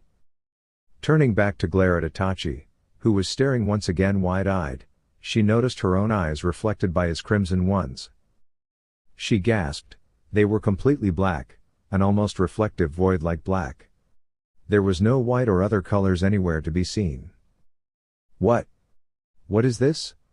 she thought to herself, but had no time to do more since Itachi gave one last look and left. It was seconds later she noticed Fugaku and Mikado-sensei dead, Fugaku draped over his wife. She choked back a sob and was startled when Sasuke clawed his way to his feet. She watched in surprise when he grabbed the discarded kunai, and taking off after his brother. Naruto grunted, stood and took off after the other boy, clutching at her aching chest wound as she went. She was slower now, and almost stumbling. When she finally reached Sasuke, he was staring at Itachi's retreating form, though she had caught the sight of tears falling from Itachi's eyes as he leapt away. "Sasuke," she said, placing her hand on his shoulder.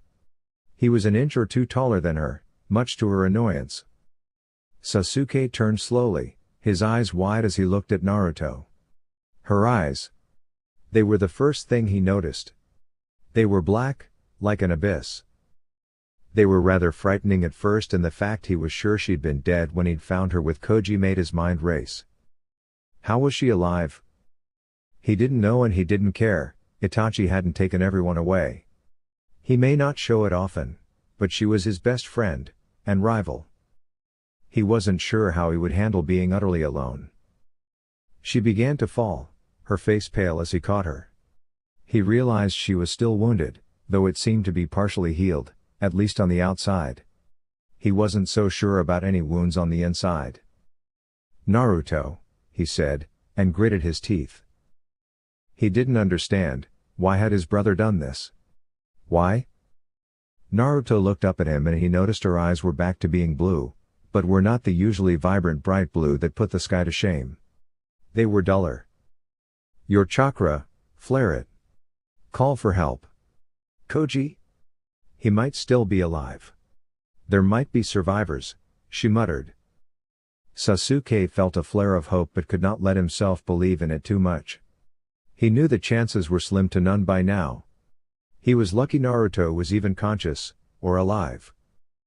Doing as she asked, Sasuke flared his chakra as sharply, brightly and as much as he could. He was only able to do this once before the strain of his brother's mental assault, and the massacre forced him unconscious. When the Anbu found them, both were unconscious. Sasuke was draped slightly over Naruto, seeing as he'd been holding her when he collapsed. Sarutobi Hiruzen, the Sandaime Hokage, had never felt so old before now. He'd lived and seen a lot, but this was a tragedy not seen since the Kyuubi attack. He'd been beyond shocked when he'd caught wind of someone attacking the Uchiha, but before he could do anything Itachi had arrived. He was bloody, and it was apparent he had been the culprit. At first it seemed the boy was reporting after a successful mission, and with dread in his heart he realized Itachi believed he was. Itachi was a prodigy, but he hadn't been expecting someone to flawlessly forge the Hokage's signature and seal.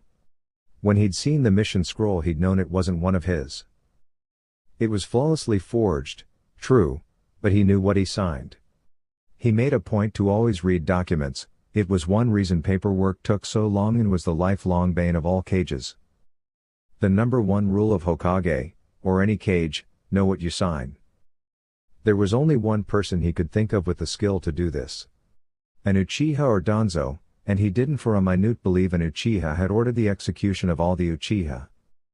Even if he had signed a document such as this, he'd make sure it wasn't an order to kill everyone.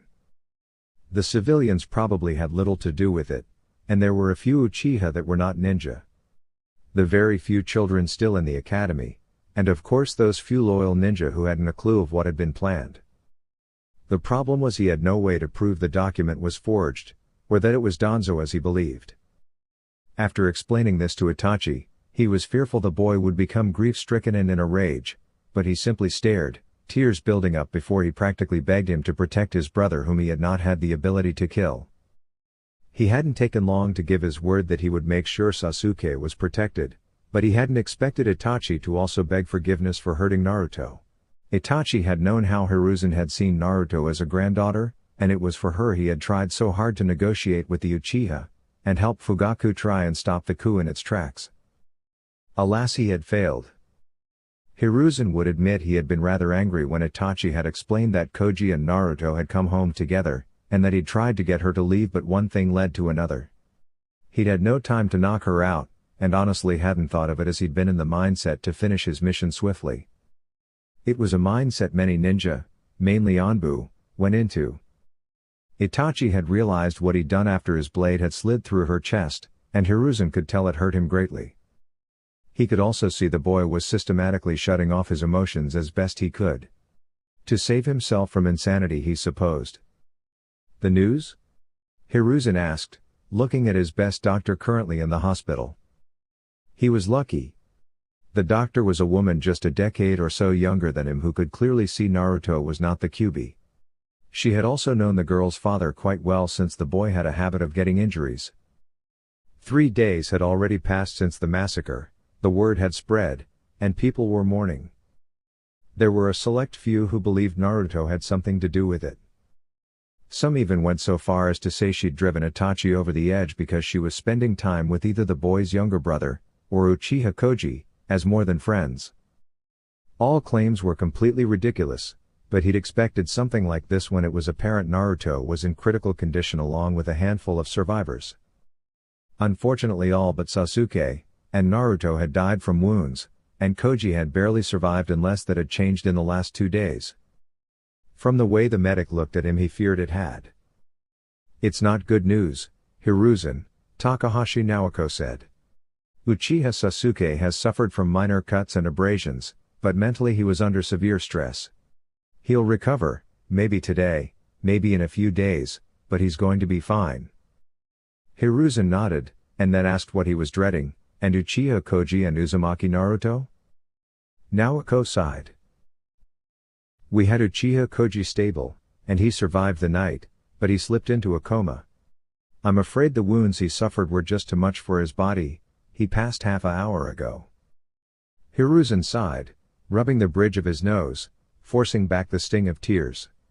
He loved the village and everyone in it like his own children, so it was only natural he felt guilt and sadness at the lose of a promising shinobi and life. He also feared how Naruto would take it. Their other teammate as well. As for Uzumaki Naruto. The way Naoko paused did not bode well for Hiruzen, who looked at the woman with a frown and a silent plea for good news. Her wounds were great, both physical and mental. It's almost as if She was resuscitated, sometimes that will cause some mental strain, not a lot mind you, but this is a new situation we found ourselves in. Her internal injuries were grievous, she was stabbed clean through with a blade, a ninjato from the wound shape and size. Naruko swallowed. The wound was partially healed, I suspect the work of the bijou. Why only partially, I don't know, but the worst of it is while we could heal all her wounds from being fatal, and give her a blood transfusion. She pursed her lips and then continued. Uzumaki Naruto had fallen into a deep coma. I don't know if she'll ever wake up. Dear YouTube family. This concludes our current segment. Kindly subscribe to my channel, Anime Octopus, to stay updated with our forthcoming videos. Thank you for your continued support.